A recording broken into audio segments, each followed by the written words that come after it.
네, 안녕하십니까. 강스타의 스타 클래스. 오늘은 분양가 상한제에 대해서 좀 이야기해볼까 하는데요. 최근에 김현미 국토부 장관이 민간 택지 아파트에서도 분양가 상한제를 적용을 하겠다라고 해서 후폭풍이 어마어마합니다. 근데 여러분은 진짜 분양가 상한제를 통해서 집값을 잡을 수 있다라고 생각을 하시나요? 저는 절대 그렇게 될 수 없다라고 생각하는 사람 중에 하나입니다. 물론 앞으로의 시장은 그 누구도 예측을 하기 힘들지만 사실 분양가 상한제는 시장을 교란함으로써 생기는 부작용이 많습니다. 첫 번째는 로또 청약입니다. 지금 강남의 한 아파트는 주변 가격보다 최대 10억 이상으로 싸게 나온다고 합니다. 자, 어떻게 보면 싸게 나오는 게 너무나 좋다라고 생각하시는 분들이 계실 거예요. 근데 대부분 이걸 혜택을 받는 사람은 없어요. 자, 이걸 혜택 보는 사람은 누구냐? 무주택자기도 하고 가점이 높은 현금을 보유한 사람들이 혜택을 보는 겁니다. 자, 20대 30대 이런 사람들 절대 혜택 못 봐요. 그리고 현금 없는 사람 안 됩니다. 지금 정부에서 중도금 대출도 LTV 40%까지 또 막아놨죠. 그러면 현금 60%가 있어야 되는데 약 한 8억 정도의 아파트를 분양을 받으시려면 4억 8천 정도의 현금을 보유를 하셔야 돼요. 정말로 혜택을 받을 수 있는 사람을 추려보면 40대 정도 이상이고 어느 정도의 부양 가족을 갖고 있어야 됩니다. 그래야지 가점이 높아지죠. 그리고 보유한 현금도 집값의 약 60% 이상을 갖고 있는 사람이어야 돼요. 그러니까 대부분의 무주택자들은 혜택을 받을 수가 없다라는 겁니다. 근데 이것도 모르고 나한테 혜택이 올 것 같다는 그런 착각이 드는 사람들은 분양가 상한제를 도입을 해야 된다라고 그렇게 주장하는 사람들이 많아요. 그리고 앞서 말씀드렸다시피 주변 집값보다 10억이 싸게 나와요. 10억. 그럼 이거 로또 아닙니까? 로또? 근데 이제 또 정부는 이런 로또 소리가 듣기 싫어서 전매 기간을 늘린다고 합니다. 그러니까 분양을 받고 나서 팔 수 없게 만드는 거예요. 근데 로또를 지금 긁으나 전매 기간 끝나서 긁으나 어차피 그렇게 돈을 버는데 그게 로또 아닙니까? 자, 그리고 또 하나의 또 이상한 가설은 이런 가격이 싼 아파트들이 나오면 주변 집값이 떨어진다? 이건 무슨 괴논리입니까? 자, 예를 들어 보겠습니다. 주변에 집값이 10억이에요. 근데 이렇게 로또 아파트로 5억에 당첨이 됐어. 자, 여러분이시라면 5억짜리 아파트를 사려고 하시겠습니까? 아니면 10억짜리 아파트를 사려고 하시겠습니까?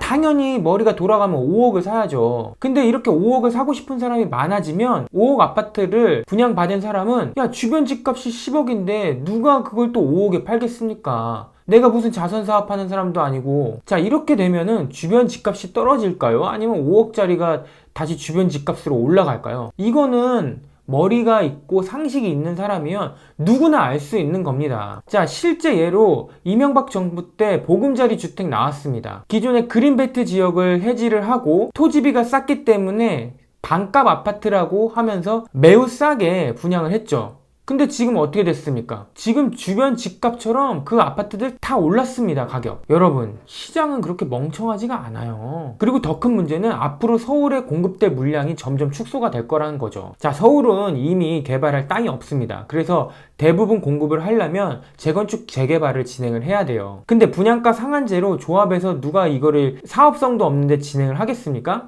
그리고 뉴스 댓글 같은 걸 보면은 이 재건축 재개발의 이 사업 구도를 모르시는 사람들이 너무 많으신 것 같아요. 자, 쉽게 설명드려서 내가 1층짜리 건물을 갖고 있는데 이거를 3층짜리로 짓고 그 두 개 층을 다른 사람들한테 분양을 하는 겁니다. 그럼 그 분양한 돈으로 건설사한테 돈을 줘서 3층짜리 아파트를 만드는 거예요. 자, 여기서 이 분양가 상한제가 적용이 돼서 쉽게 말해서 건설할 돈도 없는 거예요. 내가 내 돈 주고 건설을 해야 돼. 그러면 원래 1층짜리 건물 갖고 있는 그 사람은 무슨 자선사업단체입니까? 그럼 누가 이렇게 재건축 재개발을 하겠어요? 안 하죠. 그리고 간혹 가다가 분양가 상한제로 인해서 지금까지 폭리를 취했던 건설사들을 막을 수가 있다 이렇게 얘기를 하시는 분들이 있는데, 아니 만약에 조합의 폭리를 막는다고 하면은 이해가 갑니다. 근데 건설사는 조합에서 경쟁 입찰을 시켜서 을로써 건설 공사를 하는 거예요. 자, 시행사랑 시공사를 구분을 못 하시는 분들이 그렇게 댓글을 다시는 것 같은데 공부를 좀 하시고 댓글을 다시면 좋을 것 같습니다. 자, 그리고 이렇게 분양가 상한제로 인해서 벌써부터 부작용이 속속 작용하고 있습니다. 자, 앞서 말씀드렸다시피 앞으로 서울 내 공급될 물량들이 축소가 되면서 최근 5년 내 신축한 아파트 가격이 뛰고 있습니다. 자, 새 아파트를 살고 싶어하는 니즈는 많은데 앞으로 공급될 새 아파트들이 없는 거예요. 그럼 최근에 지어진 아파트들의 수요가 늘어나고, 그래서 지금 고덕에 입주를 앞두고 있는 아파트들이 가격이 그래서 상승이 되는 겁니다. 자, 여러분이 저랑 생각이 다를 수도 있겠지만 이 분양가 상한제 저는 실패할 확률이 매우 높다라고 보고요. 그에 따른 부작용도 어마어마하게 많을 거라고 판단됩니다. 그저 단기 집값을 잡는 정책으로 쓸 수는 있겠지만 앞으로 발생될 그런 후폭풍들이 어마어마하게 지금 기다리고 있습니다. 무주택 서민분들은 이 정책으로 인해서 더욱더 양극화가 심해지고 서울에 있는 아파트를 사기는 더욱더 힘들어지실 겁니다. 자, 그것도 모르고 지금 정부의 정책에 환호하시는 분들은 정말로